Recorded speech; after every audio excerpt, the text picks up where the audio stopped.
The cast of Something Rotten may be singing about the Renaissance, a place where everything is new, but they could also be talking about the building they're performing in.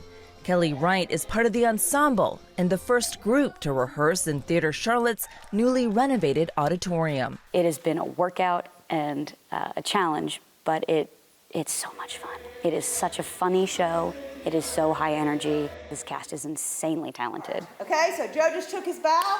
We had 8 counts to come Lisa down. Blanton is the show's choreographer. I think we're kind of at a renaissance, to reference the show, but there are just a lot of talented young performers who are new to Charlotte. It's so exciting for me to get to work with them. Theater Charlotte is the longest running community theater in North Carolina. Blanton says it's because audiences know they're going to see professional level performances. It's just a big, huge musical theater extravaganza. So it's super fun. The nonprofit has been a pillar in the city's arts and entertainment landscape for nearly a century. Dennis Delamar has been involved as an actor and director since 1983. Stop it! You're ruining everything! The theater faced its toughest year in 2020, first with COVID-19, as Delamar vividly remembers. He was directing a production of Cat on a Hot Tin Roof. We were 5 days from opening, March 13th, Friday the 13th, 2020, the world shut down, and so did our show. And then came a devastating fire. That was a very scary night. Diana Wakefield chairs the board of directors. On December 28, 2020, an electrical fire broke out overnight. She says the damage was extensive. Our auditorium floor, stage damage, seating, all our sound and light equipment. And people don't seem to realize that when there's a fire, the smoke damage is invasive. Wakefield says they had to replace ceiling tiles, carpet, and furniture too. But the days that followed, we had no idea if we would ever be able to be back here, or if we did, what it would take, and if the community would support us enough to get back in this building. The community did step up to help, as did patrons and other arts organizations. Determined the show would go on, the theater hit the road, staging productions at venues around the city, all the while raising funds to rebuild. I did a production of Falsettos, the musical. It was a staged reading that we held last March. That served as a fundraiser for the space. Wright says when she finally saw the new space with its grand stage, plush seats, and new equipment, she was brought to tears. At our meet and greet, which was the first time I walked in, I wept. It was very emotional.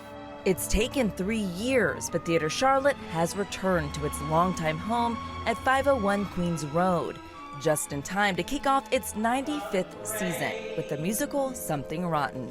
Go see a musical. Something Rotten is about 2 playwrights who are competing with Shakespeare in the Elizabethan era to make the biggest show possible, the next big hit.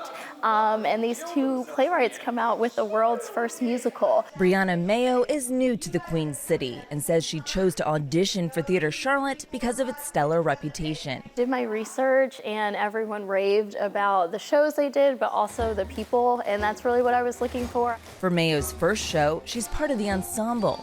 You know, kind of hearing that applause, hearing that laughter and the cheers, it's going to be really meaningful and a sign of, all the work we put into it. I think anybody coming to Something Rotten is going to have a heck of a good time. I hate Shakespeare! I think by now we sort of know you hate Shakespeare. It is absolutely silly in the cleverest ways. Some musicals have no talking at all. No talking at all? That's right.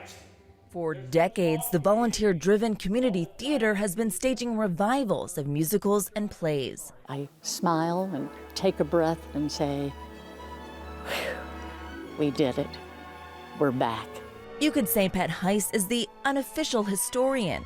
A beloved patron, she's been involved with Theater Charlotte since the 60s. Her first production was called Sound of Murder. She went on to perform in dozens of shows, including Pajama Game, Guys and Dolls, and Steel Magnolias. The dressing rooms were certainly different. The green room was different. So we've come a long way, making it a little more comfortable, bigger. The organization that would become Theater Charlotte was founded back in 1927. The troupe moved to its permanent home on Queens Road in 1941.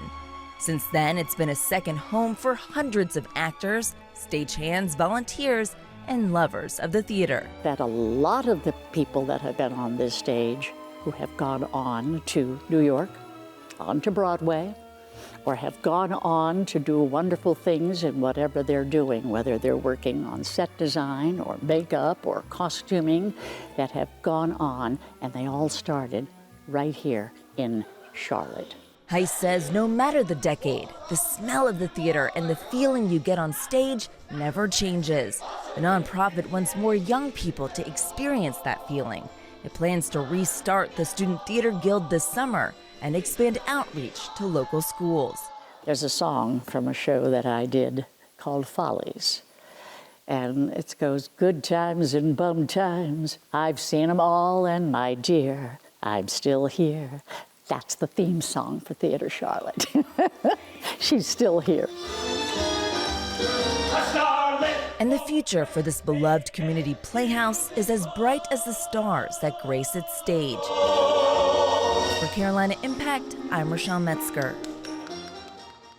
Thanks for watching, and if you don't want to miss any more great regional stories, please subscribe to our PBS Charlotte YouTube channel.